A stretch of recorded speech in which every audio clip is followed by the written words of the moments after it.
as I mentioned, not every Democrat is behind Joe Biden, and some would even go so far as to say that those who aren't really supporting him, rather just protecting him.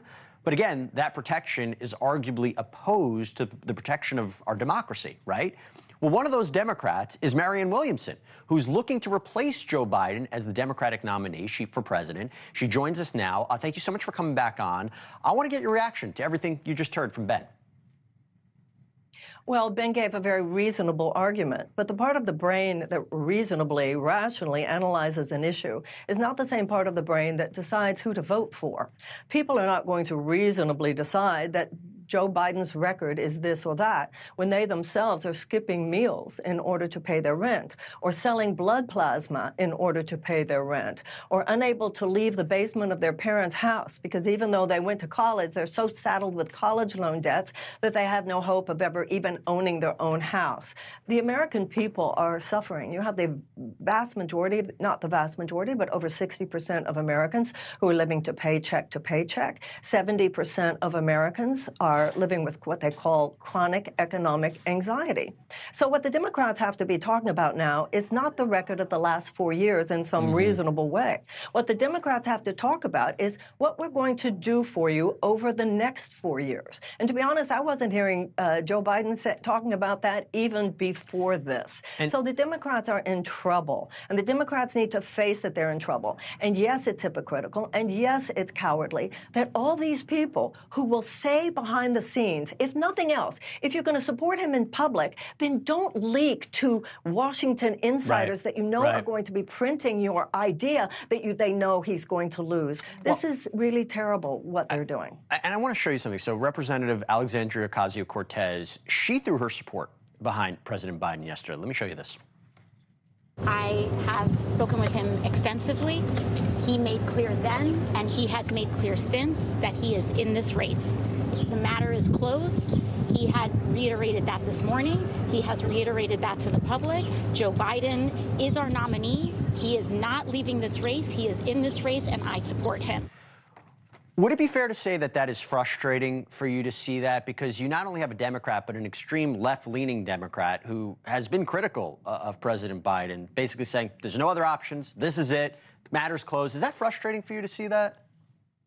It's very disappointing. I assume if you're thinking about running in 2032 or in 2036, then you, like all these other people, are thinking about their own political ambitions. They're admitting behind the scenes that they figure that the president is going to lose, but they're thinking about whether they can run in 28, 32, 36. Meanwhile, the people of the United States can't, maybe these people, including Alexandria Ocasio-Cortez, can take another 4 years of Donald Trump as much as she rails against the idea. But millions of people cannot. We're talking about Project 2025 here. We're talking about a man who believes that climate change is a hoax. We're talking about a man who said to his former Defense Secretary, Mark Esper, who said this on 60 Minutes, that at one point, when they were talking about some what they considered rowdy protesters, the former president actually said, couldn't you shoot them or something? Couldn't you just shoot them in the leg? This is a man who proudly, he bragged about the fact that he appointed Supreme Court justices who overturned Roe v. Wade. So this is just making a hypocrite of all of these so-called progressive, particularly Congress people, such as the one you just mentioned, when they say how much they care about these progressive issues and are willing to go along with a president who they know he's not, there's a high probability he's not going to win in November. So that's my next point. What do you think it would take for President Biden to step away? Would it be donors? Would it be other people in the party? And how would it be that someone like you would be able to step in at this point? Walk us through that. Okay, there are two questions. The first one is, what would it take? We know what it would take. It would take Schumer and Hakeem Jeffries and whatever other very highly placed Democratic leaders to go into the White House, to have a meeting with the president, his wife, Hunter Biden, whomever, and say it's over. You are risking this victory. We cannot afford to win this victory. And not only is he risking losing the White House, he's risking losing the House and losing the Senate. So there is an intervention that could be staged. And they're dithering, oh, there's just nothing we can do. I mean, if the president doesn't want to give up the delegates, there's nothing we can do. And real quick, before we run out of time, how would you be able to jump in?